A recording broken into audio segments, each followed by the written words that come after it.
17 жилийн хүлээлт дуусаж Монгол улс оюу толгоогоос анхны ногдол ашиг хүртэхээр боллоо. Залуучуудын ажилгүйдэл улсын дунджаас 2.7 дахин өндөр байна.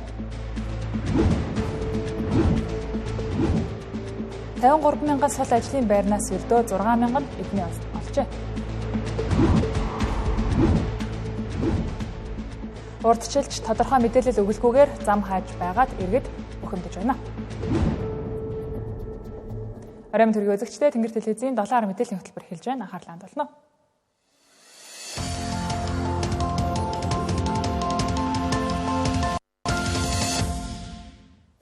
17 жилийн хүлээлт дуусч Монгол улс оюу толгоогоос анхны ногдол ашиг хүртэхээр боллоо. Монгол улсын засгийн газар болон Rio Tinto компани хооронд өрнөсөн хэлэлцээ үр дүнд хүрч энэ жил манай улс анх удаага ногдол ашиг авахар тохиролцож чадлаа. За үүнээс гадна Монголын талд ирэх дарамтыг багасгах үүднээс зээлийн хүүг 2.5%-аар бууруулж 7% оруулахар болсон байна. За энэ болон бусад мэдээг та бүхэнд хүргэхээр яг одоо студид Цэрлэгмаа ажиллаж байна. Орой минь Цэрлэгмаа. Орой минь Түргий. Тэгэхээр яг энэ оюу толгойн ашигаас иргэд хүртэж эхэлнэ гэдэг бол маш чухал мэдээ. Иргэд одоо бүгдээр анхаарал хандуулж байгаа. Тэгвэл яг юу болоод өнгөрвөө?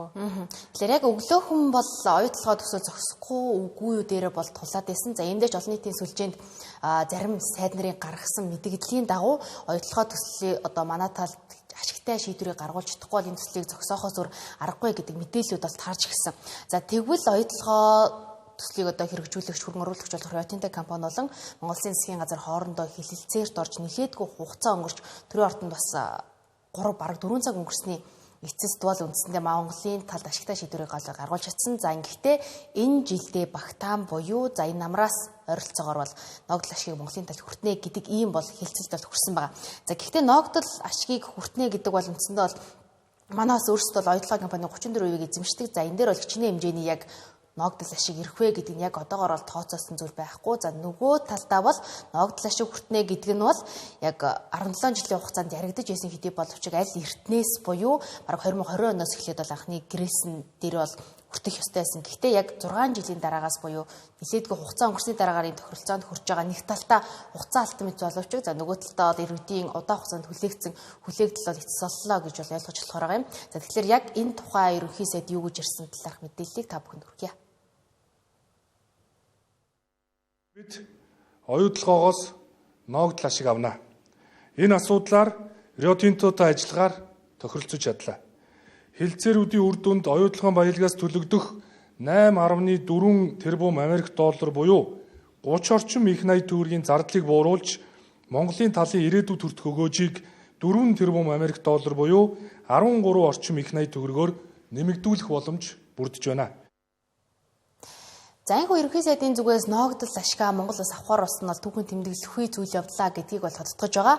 За гэхдээ нөгөө талдаа олон нийтийн сүлжээнд болон зарим мэргэжилтнөө салбарын судлаачдын зүгээс за менежментийн төлбөрийг бууруулад, за мөн зээлийн хүүг бууруулад нөгөө талдаа ногдол ашгаа авнаа гэдэг нь бол зүгээр эмблем, лого төдий одоо бэлэгдлийн чанартай гэдэг зүйлийг бол хэлж байгаа юм. За энд энэ зээлийн хүүг бууруулсан ямар ач холбогдолтой мэ гэдэг дээр сангийн сайдын зүгээс бол тайлбар өгсөн байгаа. За яг одоогийн байдлаар бол Монгол улс бол нэг 10 гаруй хувийн хүү төлдөг. За үүнийг 2.5%-аар бууруулад нийтдээ 7.9% рүү бол хүүгийн одоо төлбөрийг бол оруулж ирээд байгаа. За ингэснээр нэгж хүүгийн ард бол маш олон тэрбум төгрөгийн асуудал яригдж идэг учраас энэ бол багахан хэмжээний асуудал ш нэлээдгүй далаацтай одоо юм үр дүнд хүрсэн хэлэлцээрэг гэдэг тайлбарыг бол сангийн сайдын зүгээс өгч ирсэн юм а. Зээлийн хүү өнөөдөр бол хөв нийлүүлэгчдийн хүү зээлийн хүү 10.5% байгаа. Энийг бид нар 7.9-дэр авчирлаа. 2.5% буулгалаа. Нийтдээ 6.2 тэрбум долларын хэмнэлтийг гаргасан. Монголын талд ирэх өгөөж нь 2.5 тэрбум доллар буюу одоо 8.7 их лайтар нэмэгдүүлж чадлаа. За ер нь бол энэ хүүг тогтохдоо бид нар ямар аргачлалыг өргөх гэхээр хөв нийлүүлэгчдийн хүү бол иргэнбэр хамгийн сүүл төлөгдөх хамгийн өндөр хүү байсан. За энэ дээр төслийн зээл гэж бас байгаа. За төслийн оюу толгойн төслийн одоо эрсдлийг үнэлээд олон улсын санхүүгийн байгууллагуудын өгсөн зээлийн хүү өнөөдөр 9.1 байна. Тэгэхээр бид нар 7.9 гэдэг бол энэ олон улсын байгууллагуудын өгсөн оюу толгой төсөлд өгсөн 1-р иргэнбийн зээлээс хамгийн багаар хүүгийн тогтоож чадж байгаа. Хоёрдугаарт манай дотоодын аж ахуйн нэгжүүд олон улсын зах зээл дээрээс 8.2-оос 6-гийн хооронд 8.6-гийн хооронд санхүүжилтийг босгож байгаа. Инээс багаар бас тогтоож чадлаа. Тэгэхээр энэ бол маш том үр дүнтэй хэлцэл болсон. За тэгэхээр яг энэ зээлийн хүүг одоо бууруулах болон за бусад одоо холбоотой асуудлуудыг хэлэлцэхдээ нийтдээ 7 жилдээ нэг удаа бол хэлэлцдэг байсан. За энийг бол бууруулж 3 жил тутам зээлийн хүүгийн асуудлыг хэлэлцдэг байхаар өнөөдрийн тохиролцоонд мөн өнөөдрийн хэлэлцээрээ тохироонд хүрчихсэн гэдгийг бол хоёр талын зүгээс тайлбарлаж байгаа юм. За нөгөө талдаа за ноогдол ашгаа авдаг болчлоо. Монгол улс за авдаг болох нь. За түнчлэн зээлийн үг бууруулахын юм зорилттой бол хүрч чадсан. За тэгвэл нэг одоо бас нэг үр дүнд хүрсэн зүйл бол менежментийн төлбөрийг 2 дахин бууруулсан явдал гэдэг бол Дамтан Нэмсядын зүгээс бол хэлж байгаа. За гэхдээ энэ менежментийн төлбөр бууруулсан гэдэг нь зөвхөн ганцхан менежментийн төлбөрөөр зогсохгүй цааталтаа 3 ч одоо хүүтэй холбоотой асуудал яригддаг гэдгийг бол тэрээр тайлбарлаж байсан юм аа. Менежментийн зардлыг бууруулах чиглэлээр одоо хэлэлцээр хийгдээд амжилтанд хүрсэн одоо гэрээ хувь нийлүүлэгчдийн гэрээнд өөрчлөлт оруулж менежментийн шинэ гэрээг хийх ёстой. Энд ганцхан менежментийн төлбөр биш. Одоо гэрээн дээр туссан байгаа 6% биш. Дээр нь одоо 2 ч төлбөр байдаг. Риотинтогийн үйлчлэгээний төлбөргээ дахиад 6% байгаа. Дээр нь одоо бас төлбөр байдаг. Ингээд нийтдээ 3 төлбөр нийлээд бараг 10% хүрдэгэ. Энийг бид нар 395% хүргэж одоо бууруулж чадсан. Энэний үр дүнд бид 2.2 тэрбум долларын манай талд ногдох зардлыг бууруулж 1.5 тэрбум долларын одоо өгөөжийг Монголын төр нэмэгдүүлсэн юм ашигыг гаргаж чадсан. За энэхүү ингээд оюу толгоогоос бид нэр ашгаа хүртэх, ногдол ашиг хүртэх боллоо. За зээлийн хүүгч гэсэн бууруулаа гэх мэт одоо үр дүнгууд гарлаа. Тэгвэл иргэдийн хамгийн анхаарлаа татж байгаа нь за тэгвэл бид нар одоо ингээд хизээ яг оюу толгоогоос ногдол ашгаа хүртэж эхлэх юм болоо. Ямар байдлаар хүртэж эхлэх юм болоо гэдэг асуулт ундарч байгаа хэл та. Энэ талаар ер нь ямар нэгэн мэдээлэл байна уу? За яг өнөөдрийн байдлаар бол Монгол улс Эрдэнэс 5-7 хувьцат компани 1200 хувьцаанаас л ногдол ашиг авдаг. За хамгийн сүүлд гэхэд энэ хавар бол 100 хүрэхгүй мянган төгрөг буюу 70 орчим мянган төгрөгийг бол авсан байгаа. За яг оюу толгой бол мэдээж Эрдэнэс 5-7-тай харьцуулахад том хэмжээний олон улсын мега төсөл учраас за энэ чинээгээр бол ирэх ногдол ашиг нь их байна гэдэг юм бол хүлээлт байгаа. За гэхдээ нөгөө талдаа эрх намар гэдэг нэг юм хугацааг бол ерөнхий сайдын зүгээс хэлсэн. За энэ нь бол 7 юм уу, 8 юм уу, 9 юм уу, 10 юм уу гэдэг яг төдийлөн яг он сараар товлож бол хэлж өгөөг байгаа. За нөгөө талдаа яг 34% нь манай Монгол улс эзэмшиж байгаа. За үүнд нь яг хичнээн хэмжээний ногдол ашиг хуваарлах боломжтой вэ гэдэг тооцоолтыг гэсэндээ одоохондоо хийгээгүй гэдэг бол тайлбарыг бол өгсөн. За мэдээлэл хүргэсэнд баярлалаа Сүрлэгмаа. Өөрөөр бид бүхэн энэ талаарх мэдээллийг та бүхэндээ цаг тухайн бүрд нь хөрвүүлэн хүргэх болно. Дараагийн мэдээ Эдийн засгийн зөвлөлийн өргөтгсөн хуралдааны 2 дахь өдрийн арга хэмжээ нийслэлийн хан гард ордонд зохион байгуулагдаж Улаанбаатар хотод хэрэгжүүлэх 14 мега төслийн гадны хөрөнгө оруулагчтай танилцууллаа. Нийслэлийн эрх зүйн байдлын тухай хууль шинжлэгдэн батлагдсанаар нийслэл төсөл хөтөлбөрүүд хэрэгжүүлэхийн тулд улсын төсвийн хөрөнгө оруулалтыг гар харан хүлээхгүйгээр өөрөө бонд осгож хөрөнгө оруулалт татах эрх зүйн орчин бүрдсэн. За ийм таатай нөхцөл бүрдсэн үед энэхүү арга хэмжээ зохион байгуулагдаж байгаа нь хөрөнгө оруулагч нар төслийг сонирхож дэмжих том хөшөөрөг болж байна. Үзэгчтэй эдийн засгийн зөвлөлийн өргөдгсөн хуралдааны 2 дахь өдөр нийслэлийн хан гард ордонд ирээс үргэлжилж байна. За өнөөдөр бол нийслэл Улаанбаатар хотод хэрэгжиж байгаа эдийн засгийн эрчим хүчний дэд бүтцийн болон тээвэр логистикийн томоохон төслүүдийг гадны хөрөнгө оруулагч нарт танилцуулах хуралдаан үргэлжилж байна. За энэ удаагийн эдийн засгийн зөвлөлийн өргөдгсөн хуралдаанд гадны 100 гаруй хөрөнгө оруулагчид төлөөлөгчид оролцож байгаа. За эхний өдрийн байдлаар ихэд 500 сая долларын хөрөнгө оруулалтын санамж бичигт гарын үсэг зураад байна. За өнөөдрийн хувьд бол зөвхөн нийслэл Улаанбаатар хотод хэрэгжиж байгаа томоохон төслүүдийг хөрөнгө оруулагч нарт танилцуулж байгаа юм. Саяхандаа одоо 2020 он гэтэл бид нар ч одоо нийт жилийн хөрөнгө оруулалтын зардал нэг 100 орчим тэрбум төгрөг эргэлдэж байлаа шүү дээ. Үндсэндээ бол төсвийн хөрөнгө хүлээж Улаанбаатар хотыг хөгжүүлнэ гэдэг бол үүндээ боломжгүй зүйл. Тийм учраас энэ бололцоотой хууль балгацсны хүрээнд Улаанбаатар хот гадаад дотоодын хөрөнгө оруулагч нартай хэлцэлд орж нөгөө талдаа гадаад дотоодын зах зээлдээс хөрөнгө босгохын үйл ажиллагаа зохион байгуулагдаж байна. Хамгийн том одоо гадаадын зах зээлээс бонд босгож баригдаж байгаа төсөл бол одоо бидний сэлбэр төсөл шүү дээ. 8575 айлын орон сууцыг бид нар 2.3 их найт төгрөгийн хүрээнд 500 сая доллар босгож эхний ээлжинд ингээд төсөл маань хэрэгжиж явж байна. Цаашдаа ч гэсэн бид нар одоо бас дотоодын болон гадаадын зах зээл дээр хөрөнгө босгох үйл ажиллагааг зохион байгуулад Улаанбаатар хотын иргэдийн эрүүл аюулгүй орчинд амьдрах нөхцөл боломжийг бүрдүүлж ирсэн. Хөрөнгө оруулалт татах боломжтой, оруулсан зардлаа хурдан нөхөх боломжтой бэлэн төслийн нэг нь Хүнүү дагуул хотын төсөл юм а. Энэ төсөл Улаанбаатар хотын төвлөрлийг сааруулах, нийслэлийг тэлэх, Чингис хаан нисэх буудлыг түшиглэн байгуулагдах энэхүү дагуул хот 100-аас 150 мянган хүн ам бүхий тээвэр логистик, ачаа тээврийн терминал төвлөрсөн 80 мянган ажлын байр бүхий хот болон хөгжих төлөвлөгөөтэй байгаамаа. Ер нь яг Хүнүү хотын үндсэн нэг 5 үйл ажиллагаа байгаагийн одоо голлох эхний үйл ажиллагаа бол нисэх онгоцны үйлчлэгээ. За энэ үйлчлэгээ бол 2021 онд анхны нислэгээ хийснээс хойш өнөөдөр одоо 5 жил болж байна. За зорчигчийн тоо бол жилээс жилд нэмэгдэж байгаа. 2025 он гэхэд бол 2.5 сая зорчигч үйлчлүүлсэн. За үүнтэй холбоотойгоор одоо шинэ ажлын байрууд бий болж ингээд одоо транзит нислэг улс хооронд үйлдвэрлэж байна. Энэтэй холбоотойгоор бол хотын эдийн засгийн бас тодорхой эсгүүдүүд бий болсон гэж ойлгож байна. Хоёрдугаарт нь бол тээвэр логистик үйл ажиллагаа байгаа. За үүнтэй холбоотойгоор Чингис хаан баг хангаагаас Хүннүүгээс эмээлт хүртэл ийм төмөр зүүн бүтээн байгуулалтын ажил өнөөдрийн байдлаар 90 он гүйцэтгэлтэй байна. Үүнтэй холбоотойгоор Улаанбаатар хотын нэгдсэн терминалийн үйл ажиллагаа бол Улаанбаатар хотоос Хүннүү хот руугаа төвлөрөх ийм төлөвлөлттэй. За энэ мөн л одоо шинэ ажлын байруудыг бий болгох ийм төлөвлөлттэй байна. Тэгвэл өнөөдөр танилцуулагдсан нийслэлийн 14 мега төслөөс хамгийн их сонирхол татаж байгаа оруулсан зардлаа хамгийн хурдан нөхөх бэлэн төсөл нь аль нь байгаа тухай хэрэв ямар нэгэн төсөлд хамтран ажиллах эсвэл хөрөнгө оруулалт хийхээр болвол эдийн засгийн үр ашгийг нь урьдчилж болох уу эсвэл нийгэмд үзүүлэх ач тусыг нь илүүд үзэх үү гэдэг асуултад гадны хөрөнгө оруулагчдын төлөөлөл дараах хариултыг өгч байна. Миний хувьд Монголд анх удаага ирж байна. Тиймээс хурдцтай хөгжиж байгаа энэ улс миний сонирхлыг их татаж байна. Энд маш олон төслүүд хэрэгжиж байгааг харлаа. Ялангуяа усны, түнэлийн, мөн тээврийн салбарын төслүүд байна. Эдгээр нь маш өрөөгөөжтэй санагдсан. Ирээдүйн үнэхээр гэрэлтэй харагдаж байна. Тиймээс бид энд бизнесийн боломжуудыг хайж байна.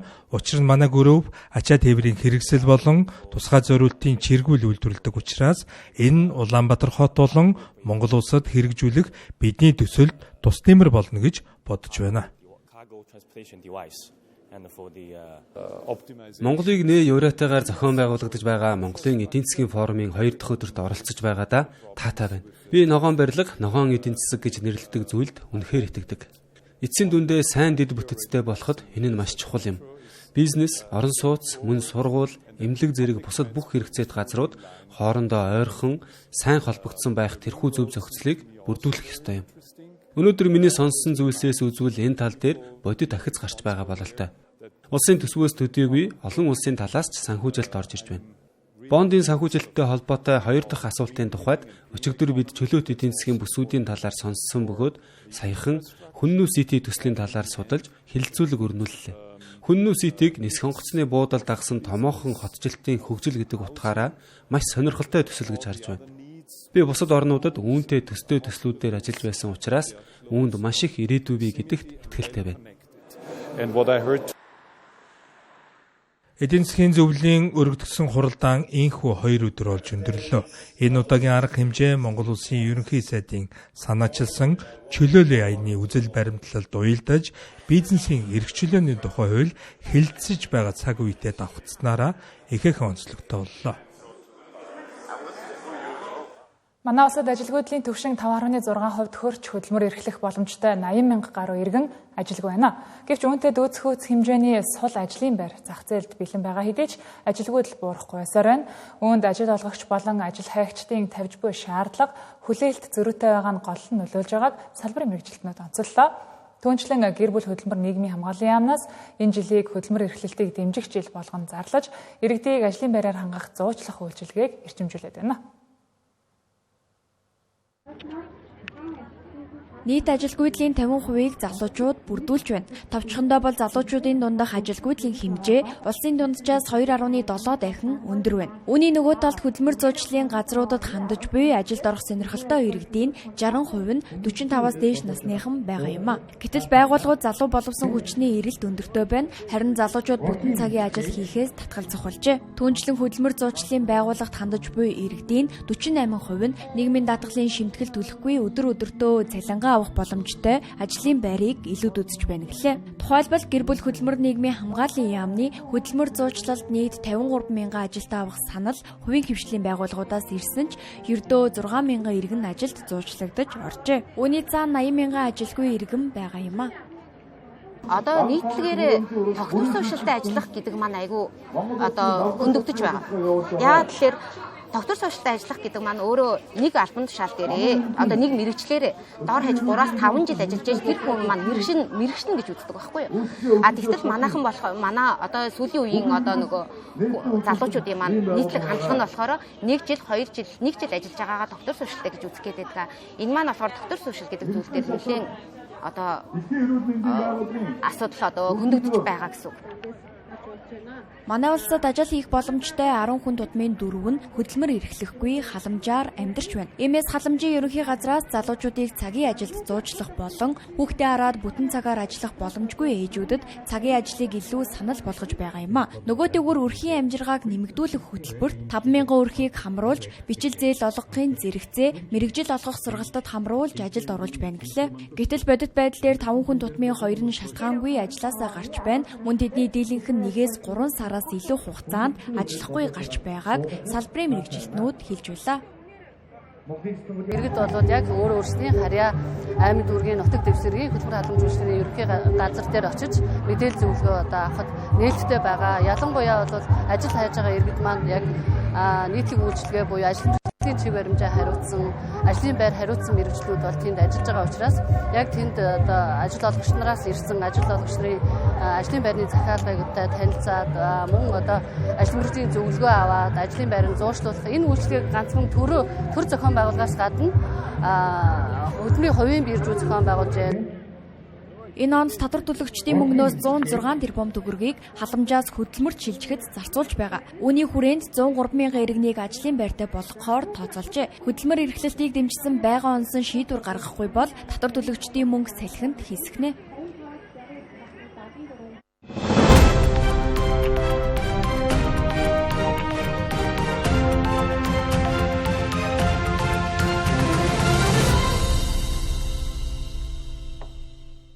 Хөтөлбөр бизнес орчин болонгаар үргэлжилж байна. Энэ удаад бид тавилгын хавтан бэлтгэсэн бизнесийг онцоллоо. Тавилгаа өөрөө төсөөлж хийх нь бэлэн захиалгаас багадаа 30 орчим хувиар хямд тусдаг төдийгүй хүссэн загвараараа шийдэх давуу талтай үйлдвэрлэгчид хэлж байна. Энэ салбарт үйл ажиллагаа явуулж 2 жилийн хугацаанд 50 гаруй мянган хавтан бэлтгэсэн бизнес эрхлэгч Алтан Шагаа дотоодын үйлдвэрлэлд татварын дарамт, ажиллах хүчний асуудал болон хил гайлын саатал хамгийн том бэрхшээл болж байгааг хөндлөө. За манай компани 2024 оноос хойш үйл ажиллагаа явуулж байгаа. Ер нь бол үйл ажиллагааны чиглэл тавилгын хавтан бэлтгэсэн үйлчилгээ. Энэ маань өөрөө яаж юм гэхээр захиалга тавилгач юм уу эсвэл бэлэн тавилгаас илүү хувь хүмүүс өөрсөндөө тааруулсан хэмжээтэй өөрсдийн сонголттой өнгөтэй тэгээд одоо маш хямд үнээр өөрсдөө тавилгатай боломжтой болгож байгаа гэсэн л одоо ийм үйлдвэр. Манай дээр захиалагч манай дээр ирэхэд өөрийн хүссэн зураг гаргуулад яг эндээ өөрийнхөө хавтан сонголтыг хийгээд өнгө болон хэмжээ материалаа сонгоод тэгэн гутаа тэрүүгээр дамжуулаад явах гэхээр төсвөр хийгдээд ирмэг хуулган нагдаад нөхөлгээ нь хийгдээд тань дээр нэг ёсондоо ийм QR кодтой бэлэн угсралтын схемтэй ийм тавилгын хавтангууд очно гэсэн. Тэгэхээр тэр схемийн дагуу хооронд нь яг хавтан болгон дээр дугаарлцсан дугаарын дагуу барайл хооронд нь чангалаад ингээд угсрах боломжтой гэсэн үг. Энэ маань давуу тал нь юу гэхээр захиалга тавилгаас ер нь хамгийн багадаа 30% хямд тусдаг.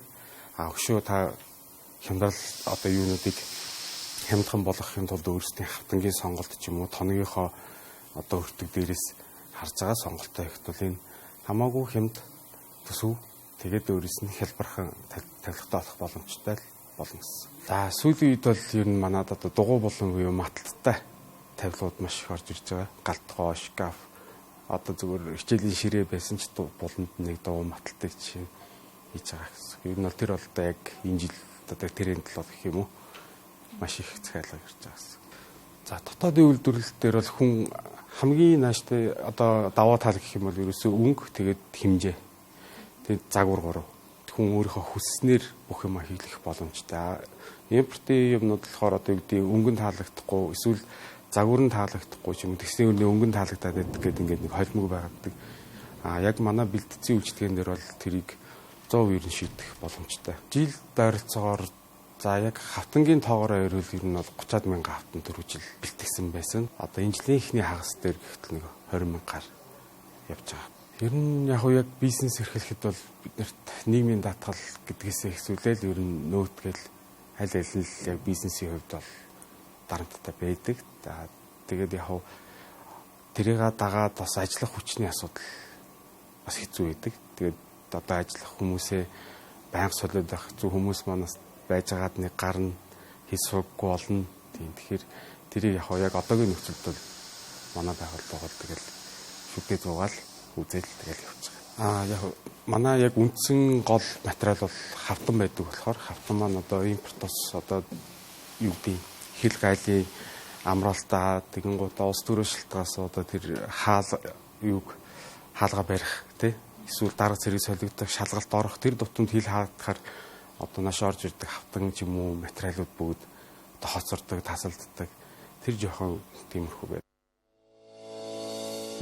Эрдэнэс 5 толгой хувьцаат компани өнгөрсөн 7 хоногт Монголын хөрөнгийн биржээр дамжуулан 3 удаагийн амжилттай арилжаагаар 140.8 мянган тонн нүүрсийг нийт 13.3 сая $, үнийн дүнтэйгээр бүгд найрамдагтад ард улсын ганц мод бомбтод хүргэж өгөх нөхцлөөр арилжаасан болохоо мэдээллээ. Түүнчлэн 2026 он гарснаар 165 удаагийн арилжаагаар 795.8 сая $, үнийн дүн бүхий 924 сая тонн нүүрс арилжаалжээ.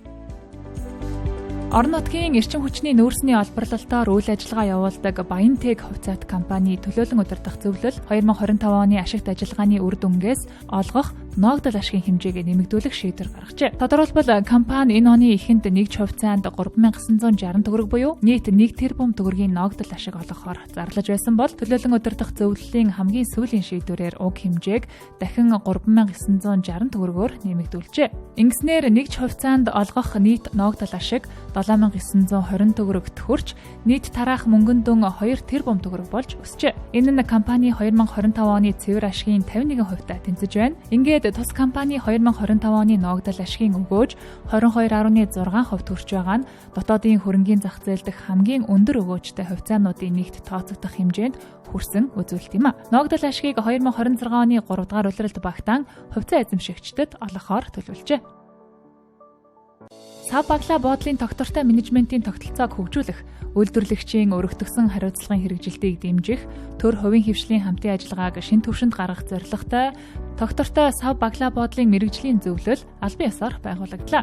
Тус зөвлөл байгуулах санаачлах нь 2026 оны 6 дугаар сарын 16-нд Улаанбаатар хотноо зохион байгуулагдсан Монголын ус ундааны салбарын доктортой сав баглаа буудлын форумын үеэр зөвлөлийн анхны гишүүд хамтын ажиллагааны тунхаглалд гарын үсэг зорсон явдал байлаа. 7-р мэдээллийн хөтөлбөр студиэс шууд үргэлжилж байна. Нэгдсэн үндэсний байгууллагын цөлжилттэй тэмцэх конвенцийн талуудын 17 дугаар баг хурлыг Монгол улс эх орондоо зохион байгуулах эрхийг авсан. Монгол бол ур амьсгалын өөрчлөлтөд дэлхийн дунджаас 2-оос 3 дахин хүчтэй нэрвэгдэж байгаа орон. Нийт нутаг дэвсгэрийн 76.9% нь ямар нэг хэмжээгээр цөлжилт газрын дороотолд өртсөн. Өөрөөр хэлбэл Монгол бол цөлжилттэй тэмцэх онлыг ярих биш, практик дээр тэмцэж буй фронт учраас манайд хуралдах нь дэлхийн нийтэд хамгийн бодит дохио болох юм а. Харин энэхүү том арга хэмжээг бид зохион байгуулснаар эх орондоо ямар үр өгөөж авч ирэх вэ гэдэг нь гол асуудал юм а.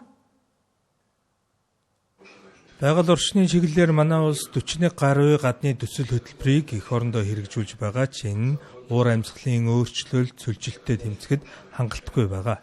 байгаль орчны тулгамдсан асуудлыг шийдэх нь дан ганц Монгол улсын засгийн газрын манлайл байгаад хүчрэхгүй асуудал юм а. Тэгэхээр энэ асуудлыг дэлхийн нийтийн анхааралд хүргэх газрын дөрөө төл цөлжилттэй тэмцэх чиглэлд монголчууд юу санаачилж, юу хийж байгаагаа танилцуулж, хөрөнгө оруулалт босгох хамгийн том эндэр нь COP17 болохыг салбарын яамны удирдлагууд онцолж байна. Ерөнхийдөө COP17 хуралд Монгол Улсын засгийн газрын 300 орчим тэрбум төгрөгийг зарцуулнаа гэж төсвөлсөн байгаа. Бидний энэ зардлаар одоо босгох хамгийн доод одоо зорилт маань $1 тэрбум орчмын одоо байгаль орчны хөрөнгө оруулалтыг эх орондоо авчирья. Бүс нутгийн хэмжээнд бол мэдээж өндөр. Одоо энэ Төв Азийн хэмжээнд ч гэдэг юм уу. Зөвхөн Азийн хэмжээнд бол томоохон ажлуудыг төлөвлөж байгаа. Яг эх орондоо $1 тэрбум орчим долларын нэг төсөл хөтөлбөр хэрэгжүүлчихье гэж зориод одоо манай баг хамт олон бол өндөр ачаалттай ажиллаж байна. COP17 хурлыг зохион байгуулах бэлтгэл ажлын явцад засгийн газар солигдож, салбарын сайд өөрчлөгдсөнж, ажил зогсолтгүй үргэлжилсээр өнөөдрийн байдлаар чуулга уулзалтыг угтсан суур бүтээн байгуулалтын ажил 98% явж байна. Харин энэ том арга хэмжээг эх орондоо зохион байгуулснаар дотоод дүлдэх эдийн засгийн өгөөжийг ингэж тайлбарлаж байна. Цэцэрлэг түрээлэнд байгуулагдж байгаа тэр том байгууламжууд бүгдээ дотоодын хувьчлын байгууллагууд, барилгынхан, сангийнхан, захлагааныхан, угсралтынхан ингээд бүгдээ дотоод хүмүүс байгаа. Тэгэхээр за дээрэс нь барилгаасаа гадна жишээлбэл буудлын байна. Буудлууд бүгдээ энэ зочдыг төлөөлөгчдөг хүлээд авах бэлтгэлээ хангана. Буудлуудыг бид нар чанаржуулах, бэлтгэх стандартжуулах ажлыг ин за тэр хэнийг тэрэгээрээ жишээлбэл манай буудлын одоо юу гэдэг COP17-д оролцсноо гэж төлөвлөөд барилгаа барьж байгаа 10,000 хүн оролцсноо гэдэг манад 10,000 хүн ялангуяа 8 сард яг жүүлчний эд улирлын үеэр 10,000 зочин төлөөлөгч тодорхой хэмжээгээр ингээ нэг 14 хоногийн хугацаанд байх буудал байхгүй учраас айл өрхөд Airbnb буюу одоо гэрээ юм уу одоо сервис апартмент гэдэг айгүйх санал болгож эхэлж байна. Тэгэхээр тэр чигээр оролцсон. За яг одоогоор гаргацсан тоо байна 6,000 орчим төр ажлын байр гаргана гэдэг. Тэгтээ 6,000 орчим төр ажлын байр маань жишээлбэл 10,000 гадаад ирэхэд энэ маань даблдах магадaltaй. Дэлхийн нийт цөлжилтийг зөвхөн элс гэж хардаг бол Монгол улс үүнийг нүүдлийн соёлын иргэншил, малчтын амьдрах орчны доройтол гэдэг өнцгөөс дэлхийн эндэрт гаргаж ирнэ. Ингэснээр бэлчээр хамгаалахад чиглэсэн дэлхийн шилдэг технологи шийдлүүдийг Монголд нутагшуулах боломж бүрдэх юм а. Харин энэ нь хөрсөн дээрээ малчтны хотод цөлдсөн аймагуудад бодит хөрөнгө оруулалт болж очих нь хамгийн чухал үр дүн болох юм а. Манайд бол яг цөлжилтийн гол шалтгаан байгалийн хүчин зүйлөө одоо хүний үйл ажиллагаа явуулах юм бол өнөөдөртөө бол мэргэжлийн хүмүүс үндсэндээ хуваагдж байгаа. Одоо сүүлийн 80 гаруй жил үндсэндээ манай улсын одоо дунд жагаарын температур 92.5 хэмээс дээшээ гараа явчлаа л да. Одоо бидний нэг ярьдгүй нэг зүйл юу вэ гэхээр хурцлсны хэмжээ ерөнхийдөө нэг нэмэгдэж хасагдахгүй байгаа ч гэсэн нэг өөрчлөлт төрчмжээд улирлын шилжилт болоод 5-6 дугаар сард яг кармил бичээр мургамал чиг хэрэгтэй үед урддаг борооных нь хэмжээ татгаад үйл орцсны хэмжээ нэмэгдэж явж байгаа. Тэгэхээр яг уламжлаагаар бичээрийн малж хэрэглэхэд чинь одоо үйл цас ихтэй хавар нь одоо бичээр ургацсан уу? Дагаад тэрэлэн ч гэсэн одоо устгаагаад нэмэртэй биш болохоор энэ бол манай хөдөөж хот нэлээ халтай юм болж байгаа шүү дээ. Учир нь энэ бол хуурайшилт, тэгээд улирлын шилжилт, хурдан тусны тэгээд дээр нь одоо бичээрийн ачаалал хэд дахин нэмэгдсэн учраас одоо малын тооцоо 3-4 дахин нэмэгдчихэв шүү дээ. Тэгэхээр энд бол үндсэндээ аль аль нь нөлөөлж байна. Хурал дэлхийн 190 гаруй орны төр засгийн тэргүүн сайд нар олон улсын байгууллага хэвлэл мэдээллийн 5,000-аас 10,000 орчим төлөөлөгч хүрэлцэн ирнэ. Бид өмнө Асемын уулзалтыг Улаанбаатарт хийж зөндөө мөнгө үрсэн ч эргээд манай улсад яг ямар бодит ашиг ирсэн бэ гэдэг дээр эргэж хөмжилттэй хандсаар ирсэн. Харин COP17 бол Асем шиг зочид хүлээж аваад өнгөрдөг баяр биш юм. Харин Монголын цөлжилтийг зогсоох ногоон хөрөнгө оруулалт татах том боломж юм а.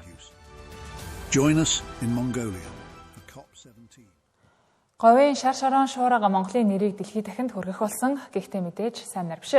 Жил бүрийн үдээд Хятад, Солонгос, Япон зэрэг улсын хэвлэлээр Монголын говиос үүдэлтэй шорон шуурганаас сэрэмжлүүлсэн мэдээллийг нийтэлдэг байна. Устай ойр улсын зовлон цунами харин уснаас хол улсын толгооны өвчин шар шорон шуурга болжээ. Монголын шар түйрэн гэж алдарсан шар шороо элсэн шуурганы давтамж 4-5 жилд ганцудаа тохиодог байж 2021 оноос нэмэгдэж хаяа нэг болдог байсан шар шорон шуурганы үзэгдэл нэг жилд 4 удаа бүртгэгджээ. Харин 2023 оноос хойш 3 дахин нэмэгдэж бараг сар бүр шахуу элсэн шорон шуурганы нүүдэл болж байна. Баянгар аймаг гин уртаатлын одоо хөндигээр ингээд салхилдгийн салхин дээр бас шорон шуурганы хөөсөр байдаг. За энэ маань урагшаа одоо Кят руу гараад Кяттын Баянур аймгийн тийшээ урагшаа гараад за тэгээд энэ Кяттын хойтлын элсийг өвөр Монгол нутагт байгаа элсийг хамж аваад ингээд хийсдэг. Тэгээ энэ бол шорон шуурга болдог. Бүр сүүлийд бол түйрэн болдог. Түйрэн гэдэг маань бараг 2-300 м өндөр хан босч байна гэсэн. Ур амьсгалын өөрчлөлтийн нөлөөгөөр хойд мөсөн далаа хайлж зарим улс живхтэй тулсан. Харин Монгол улсын газар нутаг элсээр бүрхэгдэж байна. Судлаачид саяхан хэд хэдэн байршлуудад судалгаа хийсэн байна. Тухайлбал Говьсөнбөр аймгийн 65.9% нь элсээр бүрхэгдсэн. Аршаан цумын нутагт элс бүхий талбайн хэмжээ сүүлийн 22 жилийн хугацаанд 2.5-аас 3 га талбайгаар нэмэгджээ. Өөрөөр хэлбэл нэг суманд жилбэр 3-аас 4 хөл бөмбөгийн талбайтай тэнцэх хэмжээний газар нутаг элсжиж байгаа гэж хэлж болохоор байна. Бид бол одоо тариалангийн бүс нутаг, мөн хуурай хээрийн бүс нутаг, ойд хээрийн бүс нутгийг төлөөлүүлж явуулсан. Гэтэл эдгээр бүс нутгуудад бол жилд 5-аас 50 га хүртэлх одоо талбай бол ингээд элсэж байгаа, нэмэгдэж байгаа. Километр квадрат ингээд нэмэгдэж байгаа ийм үр дүн гаргаж ирсэн жилд. Тэгэхээр энэ бол Монгол орны хэмжээнд бол үнэхээр энэ цолжид газрын дараатлыг бол боддоор явж байгаа бол харуулж байгаа нэг юм үр дүн гэж бид харж байгаа.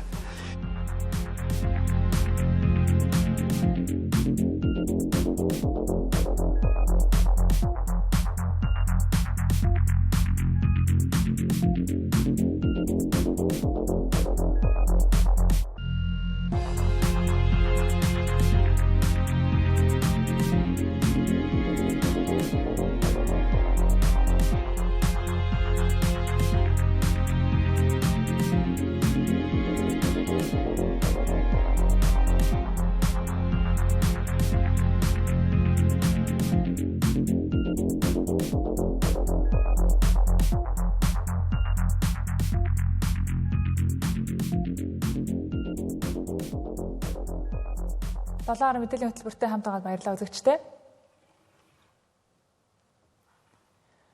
Нийслэлд автозан болон дулааны шугамс сүлжээний засварын ажил эд хүргэлжилж байна. Ингэхдээ иргэдэд урдчилж тодорхой мэдээлэл өгөлгүйгээр зам хааж байгаа нь олон нийтийн бухимдлыг төрүүлж хөдөлгөөнд ихээхэн хүндрэл үүсгэж байна. Түүнчлэн зам хаасан байршлуудын орчимд тээврийн хэрэгслийн төвчрөл ачаалал 2 дахин нэмэгдэж байгаад иргэд шүүмжилж байна. Жишээлбэл 3-4-р хорооллын өргөө кино театрын урд талын автозамыг өнөөдөр өглөөнөөс эхлэн хаажээ. Ингэхдээ энэ талаарх мэдээлэлээ иргэдэд нээлттэй хүртээмжтэй хүргээгүйгээс болж олон асуудал үүсэж байгааг иргэд шүүмжиллээ.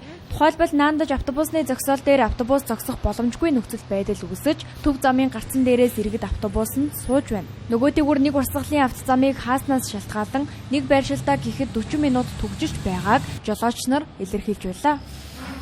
Ямар ч мэдээлэл авах хүн бол айгүй хэцүү тий.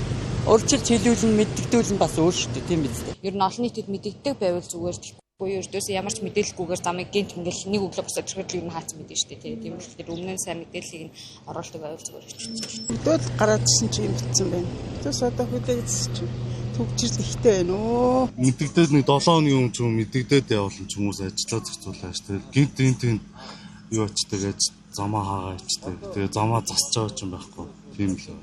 Энд одоо дэвэл бас дахиад 20 минут төгжрлээ шүү дээ. Ямч тооцоолог байсан төгжрөл гэсэн үг. Эсвэл мэдчихсэн бол арай өөрөөр ингэ явах боломжтой байсан. Дээрх асуудлыг холбогдох албанаас тодруулахад дулааны шугам сүлжээний засварын ажил хийгдэж байгаа маргааш оройн 23 цагаас тус замыг нээхээр төлөвлөсөн гэлээ. Энэ зууны хувьд Улаанбаатар дулааны сүлжээ төрийн хэмжээт хувьсэт компаниас 5 байршилд зам хааж урсгал засвар хийн гэдгийг онцолж байлаа. Одоогийн байдлаар 13 дугаар хорооллын ийм арт худалдааны төв болон төмөр зам орчимд зам хааж дулааны шугам сүлжээний ажил хийгдэж байна. Тус засвар шинжилгээ ажлуудыг наадмаас өмнө дуусгахаар төлөвлөжээ. Зам хаах болон нээх мэдээллийг нийслэлийн захирагчийн ажлын албатай хамтран зохион байгуулж иргэдэд хүргэж байгаа гэлээ. Наадмаас өмнө буюу 7 сарын 6-ныг нийт 5 зогсолт хийгээд ажиллагаан залгачид одоо бол 3-4 дуурайар бол энэ төмөр замын оройны дотороор нүүдэлсэн засварын ажлууд хийгдэж байна. Тэгээ үлдсэн 3 зогсолтууд бол 7 сарын 16-наас байсан бол 20-оос орж ирээд 3 зогсолт хийгдэж байгаа. За нийт бол 8 сарын 13 хүртэл бол энэ зууны засварын ажлын график гэсэн. Харин энэ онд Улаанбаатар хотын хэмжээнд 52 км шинэ автозам барьж 5 байршилд 33.8 км автозамын засвар шинжилтийн ажил хийхээр төлөвлөжээ. Ингээд иргэдийн зүгээс засварын ажлыг үгүйсгүйж зохион байгуулалтыг сайжруулж урьдчилж мэдээлэхийг шаардаж байна. Монгол Улсын ерөнхийлөгчийн санаачлагаар хэрэгжиж байгаа ерөнхийлөгчийн илгээлт 2100 тэтгэлэг хөтөлбөр 5 дахь жилдээ хэрэгжиж байна. Хөдөө орон нутгийн сум нийслэлийн хороо бүрээс шилдэг сурагчийг тодруулж дэлхийн шилдэг ихтэй сургуульд суралцуулдаг тус хөтөлбөрт одоогийн байдлаар нийт 1055 сурагч хамрагдаад байна. Тэгвэл жил бүр 400 гаруй залууст дэлхийн боловсролыг эзэмших үүд хаалгыг нээдэг энэхүү тэтгэлгийн шалгуурын талаарх мэдээллийг хүргье. Ерөнхийлөгчийн илгээлт 2100 тэтгэлэгт хөтөлбөрийн хамгийн гол онцлог нь ковод буюу хуваарлалт юм. Өөрөөр хэлбэл Монгол Улсын 21 аймгийн 330 гаруй сум нийслэлийн хороо бүрээс тус бүр хамгийн өндөр үнэлгээтэй нэг сурагчийг шалгаруулж дэлхийн шилдэг ихтэй сургуулиудын бэлтгэл хөтөлбөрт суралцуулдаг. Тэгвэл хөтөлбөрт хамрагдахыг зорж буй сурагчдад үндсэн 5 шалгуурыг тавьдаг байна. Тодорхойлбол төгсөж буй сургуулийнхаа хариалагдах сум хороонд сүүлийн 3-аас доошгүй жил тасралтгүй суралцаж төгссөн байх. Эсэлтийн ерөнхий шалгалтын үндсэн шалгалтуудын дундаж оноо нь тухайн жилийн босго онооноос дээш байх. Төгссөн дунд сургуулийнхан сургалтын голчтун онц буюу A үнэлгээтэй байх, гадаад хэлний тодорхой төвшин мэдлэгтэй байх, олон нийтийн ажил, спортын урлаг тэмцээнд амжилттай оролцсон байдал болон хувийн зохион байгуулалттай манлайлах чадвартай байх зэргийг шалгуурт тусгажээ. Монгол Улсын сум хороо болгоноос хамгийн шилдэг хүмүүсийг шалгуулах ёстой. Тэр өөрөөр шалгуур үзүүлэлтийг ямар байх үед бол хамгийн чухал зүйлийн нэг байсан. Тэгэхээр улс орон даяар бүх хүмүүсийг хамруулдаг. Дээрээс нь тодорхой зохих байгууллагын хяналтнаар явуулдаг нэг шалгалт. Энэ бол элстэй нэг шалгалт. Тэгэхээр манай ерөнхийлөгчийн тэтгэлэг төлбөрөд маань хамрагдахад тавигддаг гол шаардлага бол элсэлтийн ерөнхий шалгалтынхаа за мэдээд гадагшаа сурагч учраас гадаад хэлний оноо дээрээс нь эхний жил бол математик байсан. 2 дахь 3 дахь жилээс бол математик, физик, хим, биологийн хичээлүүдийн аль өндөр оноотойгоор нь хүүхд сонгоод ингээд дундчлаад хамгийн өндөр оноотой хүүхд шалгарч байгаа. Тэгээ үндсэн шаардлага бол сум ороонд элстэй ерхий шалгалтаараа саяын элсийн хичээлүүдийн дундаж оноогоор нэгт жагсаж байгаа хэвээр. Хоёрдугаар өөрийнхөө хамран сургах тойргийнхаа сургуульд сүүлийн 3-аас доош хөвжил сурсан байх хэвээр гэдэг шаардлагатай явж байгаа. Тэгэхээр мэдээж энэ мэдээлэл бол улсын бүртгэлийн ерхий ганцаас мэдээлэл авчдаг. За хүүхдүүдийн шилжиж төлөвлөгөөнийг бол боловсролын мэдээллийн технологийн төвийн мэдээллийн сангаас авчдаг. Тэгэхээр өөрөөр хэлбэл энэ 3 газраас мэдээллийн сангаас нь мэдээлэл татаад програм ажиллаад тухайн сум хороонд хэн хамгийн тэргүүн жагсан бэ гэдэг жагсаалт гардаг гэсэн. Ерөнхийлөгчийн илгээлт 2100 хөтөлбөрт одоогийн байдлаар нийт 21 улсад 1055 хүүхэд суралцж байна. Шалгаруулалтад тэнцэн сурагчид эхний жилдээ дотоодын их сургуулийн дэрэгдэх бэлтгэл хөтөлбөрт гадаад хэл болон академик сургалтаар хичээллэж үүний дараа тэнцэн сургуульдаа явдаг байна. Тэгвэл 2026-аас 27 оны хичээлийн жилд энэхүү тэтгэлэгт хөтөлбөрт 300 суралцагч шалгарч бэлтгэл хөтөлбөртөө хамрагдаж байна.